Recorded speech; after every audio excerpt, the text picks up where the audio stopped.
আশা করি সবাই ভালো আছেন। তো আমি ভালোই আছি। এখন একটু বাইর হয়ে গেলাম ঠাকুর দেখার জন্যে।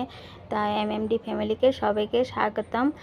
অল্প একটু ভাবলাম যে না, ঠাকুর একটু দেখে নিয়ে আসি, যেহেতু আমি বাইর হতাম না। তাও তোমাদের দাদা বললো যে আজকে সানডে আছে, আর আজকের দিনে যদি আমি ঘুরতে না পারি পরে আর আমার যাওয়া হবে না, কেন অন্য দিন দাদার ডিউটি থাকে, তার জন্য বাইর হওয়া হয় না ওরকম। তার জন্য ছেলে বাইর হয় নাই, আমি আর তোমাদের দাদাই এসেছিলাম। ভাবলাম একটু ঘুরে আসি গিয়া। আর যেহেতু ছেলের ইনুয়াল এক্সাম চলতেছে, তার জন্য ছেলের নিয়ে আসা হলো না। ইনুয়াল এক্সাম বলে, সরি, হাফ ইয়ারলি এক্সাম। তারপরে এখন এই যে একটু ভাবলাম যে না, একটু ঠাকুরগুলো দেখে নিয়ে আসে, আর আপনাদের কাছে শেয়ার না করলে কেমন করে হয়, তার জন্য ভাবলাম একটু ঠাকুরগুলো আপনাদের কাছেও শেয়ার করি। যেহেতু আমার ধরতে গেলে এখন ফ্যামিলির মতনই আপনারা হয়ে গেছে না, যেহেতু আমার ভিডিওগুলো দেখেন আপনারা, তার জন্য ভাবলাম আমার ফ্যামিলিকে অল্প একটু ভিডিওগুলো শেয়ার করে দেয়। আর আমি যদি না বাইর হয়ে আসি, আপনারা তো আর তেজপুরের এই গণেশ পূজাগুলো আর আপনারা সিনগুলো দেখতে পাবেন না। যারা যারা তেজপুরে থাকেন তারা অবশ্যই দেখতে পারবেন, যারা তো বাইরে থাকেন তারা তো দেখতে পারবেন না। তার জন্য ভাবলাম যে না, আপনাদের কাছেও একটু শেয়ার করে দিই।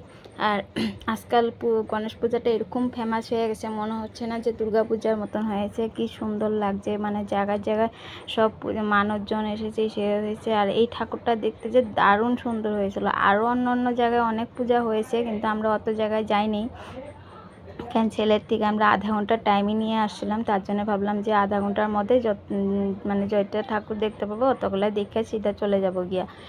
আর একটা ঠাকুর ছিল মহাবরবের সামনে, তোমাদের দাদা বললো সেখানেও চলো দেখায় নিয়ে আসি গিয়া। তারপরে ওখানটায় দেখে আমরা সিধা চলে যাব ঘরের দিকে, কেন আর অন্য ঠাকুর দেখতে যাব না, কেন আরও বহুত দূরে দূরে পূজা হচ্ছে, যদি যাই বহুত দেরি হয়ে যাবে গিয়া।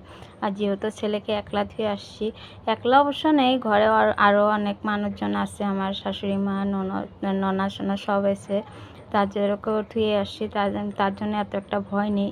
তা সত্ত্বেও তো আমি না থাকলে তো আর পড়তে বসবে না ওরকমভাবে, তার জন্য ভাবছি না জলদি জলদি ঘরে চলে যাব। আসাটা আমার উচিত হয়নি, তাও আসলাম। কেন আপনাদের কাছে যদি না আসতাম আমি এগুলো তো শেয়ার করতে পারতাম না, তার জন্য ভাবলাম না, আপনাদের কাছে একটু সময় শেয়ার করে দিয়ে এই ভিডিওটা করে নিলে শেয়ার করতে পারবো। ভিডিওটা যদি ভালো লেগে থাকে একটা ছোট্ট লাইক কমেন্ট করে শেয়ার করে দিবেন, আর আমার পাশেই থাকবেন। আজকের জন্য ভিডিওটা এটুকুই। যদি এই ঠাকুর, আর একটা কথা, এই ঠাকুরটা দূরের থেকে আমি এত ভালো মতন দেখাতে পারছিলাম না, লাইটিং এত দেখাচ্ছিলো আমার মোবাইলে, স্পষ্ট আসছিল না। তার দাঁড়ান আপনাদের কাছে সেটাও শেয়ার করি, যে ঠাকুরটা ছোটো মোটো হলো, ঠাকুরটা সেই সুন্দর ছিল। তার ছেলে ফোন করলো যে মা আমার জন্য ফুচকা নিয়ে আসবে, আমি বলছি ঠিক আছে। আর অনেক জায়গাতে বহুত খাওয়া দাওয়া দিচ্ছিলো, আমরা অত খাই নাই, কেন কি ওগুলো খাইতে নিলে বহুত দেরি হয়ে যাবে গিয়া। তার জন্য ছেলের জন্য ফুচকা নিয়ে সিধা চলে গেলাম ঘরের দিকে। আর বেশি ঘোরা হয়নি, আজকে এটুকুই ঘুরলাম। শুভরাত্রি। যদি ভিডিওটা ভালো লেগে থাকে একটা ছোট্ট কমেন্ট করে দিবেন, আর সবাইকে বললাম ভালো থাকবেন, সুস্থ থাকবেন। ঠিক আছে, আজকের জন্য এটুকুই, বাই বাই।